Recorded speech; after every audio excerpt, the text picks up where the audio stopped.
Yo, what up, fam? It's your boy, the lyricist Mummy the Magnificent, back with another episode of the Here Go Mine Show. Because as we all know, opinions are like assholes, and everybody got one, right? Well, here go mine. We're going to get into these NBA brawls that's been going on. They just had one in Detroit, and they compared it to the Malice at the Palace. I don't know if it's a good comparison, because that one back at the Palace, yeah, that was a big one.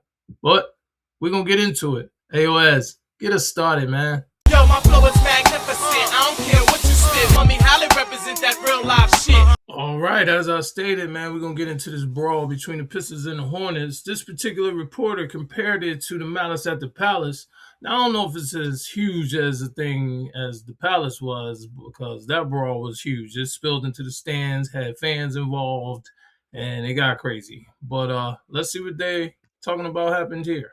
A word yet on those suspensions. And I know everybody's waiting for Isaiah Stewart. That's the main suspension I know I'm waiting on. But that fight last night, didn't that kind of remind you of the bad boys decades ago, mollywhopping everybody in the league? And I know it reminded me of that, but it wasn't just me. It was other people saying that. Take a listen.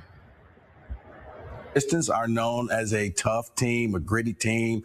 I mean, their whole city, like Dan Campbell and grit and all of that. So Detroit is tough. You know, Detroit versus everybody. So he's thinking, yeah, I got to protect my guy, but you got to be smart. You're a playoff team. You don't want to lose, that number one seed. You want to make sure that if there's a game 7 against the New York Knicks, you're playing it here at LCA and not at Madison Square Garden. And now a little chest. Oh, ain't that the truth? Not at MSG. Now that's Rico Beard of 97.1. The Ticket giving his take on the Pistons Hornets heated scuffle last night in Charlotte. Jalen Duren, Musa Diabate, shoving match seemed to happen there. Hornets, Miles Bridges getting involved. And the he that Beard was just referring to is that Isaiah Stewart, who came off the bench to get into that fight, even saying after the game, quote, the bleep I was drafted to Detroit for. Beard says not good at all, especially in the NBA. That is a no-no because he's already been suspended so many times. And Joey Ellis, sports anchor and reporter at WJZY, the Fox affiliate in Charlotte, North Carolina, said the same thing. Ellis saw it with his own 2 eyes live, and this is what he had to say about it all.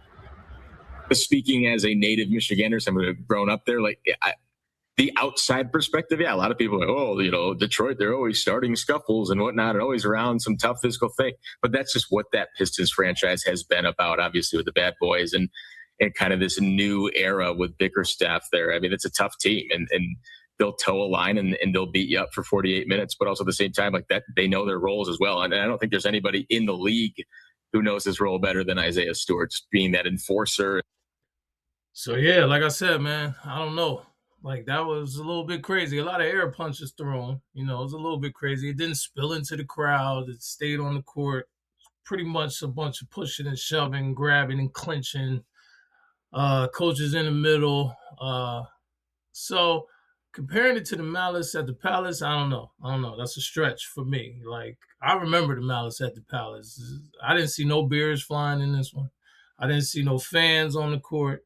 I didn't see no players in the stands. And I don't think it will be any charges. That one back in the day at the Palace, it spilled out into the courts, into the legal systems. It didn't end with just some player suspensions as we have here. Headlining the suspensions, of course, Isaiah Stewart. It seems like he's constantly in the middle of something, constantly in the mix of something, sort of like the Dennis Rodman of the 90s, type player, type guy, just ready for war. And like he said, they brought him to Detroit for a reason, I guess. His reason is to be as it was stated, the enforcer. So you running off the bench though, like you know that's against the rules. So he had all the intent and necessary to warrant a suspension. And that's exactly what happened. So, I mean, as far as for the experience for fans, it gets in the way. Some sports, it's part of it. Like hockey. They allowed to fight, and there they just beat each other's faces in until somebody's done, and then they continue on with the game. So some sports is okay with. Football, they don't have it, and it wouldn't make sense throwing punches in football unless somebody's helmet comes off anyway. All you're gonna do is end up hurting your own self hitting helmets. So I think that's probably one of the main reasons why it doesn't go down in football as much as it does in basketball. Now, it does happen, obviously, in football. There's a lot of face mask grabbing, helmet twisting, but in basketball, you're free and clear. There's no protective equipment to stop anything. So, but it does seem most players know that they'll be suspended probably for the next game. Who knows how many games? In this case, like I said, there was multiple suspensions with multiple games attached to it. So I mean, it's really a up to you thing. Like if you're willing to miss games, miss them paychecks, and potentially hurt your team's playoff run, that's up to you. But I think a little self control. I mean, obviously the guy from Charlotte. I'm not even going to attempt to pronounce his name.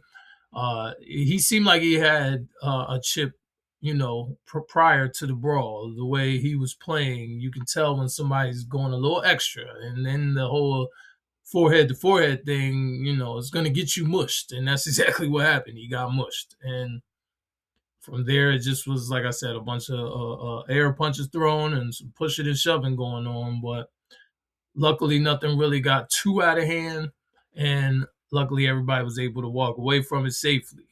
So, let's get it together, NBA. And, like I always tell y'all, ignore that hate, embrace the love, shut the gate and close the screen door. Make sure y'all cut that porch light on. I'll see y'all next time, man. Peace. Yo, my flow is magnificent. I don't